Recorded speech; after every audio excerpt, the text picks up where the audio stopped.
செங்கல்ல இருந்து சுண்ணாம்பு வரைக்கும் கஸ்டமருக்கு நாம தானே கேரண்டி. கான்ட்ராக்டர் குமார் மாதிரி ஆளுங்களுக்கு தான் ஜிபிஆரின் டிஎம்டி கம்பிகள். தமிழக கேரள எல்லையை இணைக்கக்கூடிய கம்பம்மெட்டு மலைச்சாலையில் பராமரிப்பு பணிகள் நடைபெறுவதால் அச்சாலையில் இன்று ஒரு நாள் மட்டும் வாகனங்கள் செல்ல அனுமதி மறுக்கப்பட்டுள்ளது. மேலும் அந்த வாகனங்கள் குமுளி மற்றும் போடிமெட்டு வழியாகவும் செல்ல அறிவுறுத்தப்பட்டுள்ளது. இதுகுறித்த கூடுதல் விவரங்களோடு இணைகிறார் எமது செய்தியாளர் சத்யராஜ் விவரங்களை வழங்கலாம்.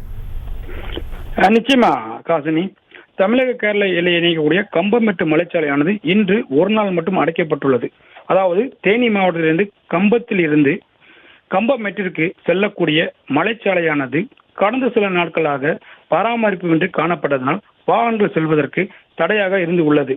இதனை கருத்தில் கொண்டு நெடுஞ்சாலைத்துறையினர் கம்பமெட்டு சாலை பகுதியில் பராமரிப்பு பணிகளை தொடர்ந்து வருகின்றனர். இதன் காரணமாக கம்பமெட்டிற்கு செல்லக்கூடிய அனைத்து வாகனங்களும் குமுளி போடிமெட்டு வழியாக செல்வதற்கு அறிவுறுத்தப்படுகின்றன. குறிப்பாக கம்பத்தில் இருந்து நாள்தோறும் 10,000க்கும் மேற்பட்ட வாகனங்கள் கம்பமெட்டு வழியாக கேரள எல்லையை அடைகின்றன. இதன் காரணமாக சாலையில் ஏற்பட்ட பள்ளங்கள் குழிகளை பராமரிக்கும் பணியில் நெடுஞ்சாலைத்துறை இன்று ஈடுபட்டு இருப்பதால் கம்பத்திலிருந்து செல்லக்கூடிய வாகனங்கள் இன்று ஞாயிற்றுக்கிழமை ஒரு நாள் மட்டும் மாற்றுப்பாதையில் செல்வதற்காக, அதாவது குமுளி வழியாகவும் போடிமெட்டு வழியாகவும் செல்வதற்கு அறிவுறுத்தப்பட்டு உள்ளன.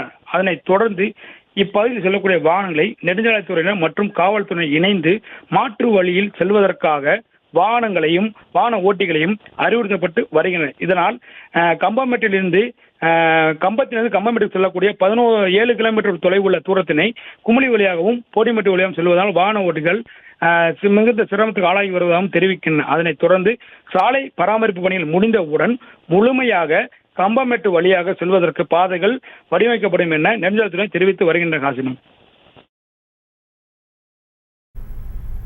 விவரங்களுக்கு நன்றி சத்யராஜ். கற்ற கம்பில இருந்து அடிக்கிற ஆணி வரைக்கும் எல்லாம் குவாலிட்டியா இருக்கணும்ல. பிரகாஷ் போன்றவர்களுக்காகவே ஜிபிஆரின் டிஎம்டி கம்பிகள். செய்திகளை உடனுக்குடனும் துல்லியமாகவும் தெரிந்து கொள்ள சப்ஸ்கிரைப் பண்ணுங்க.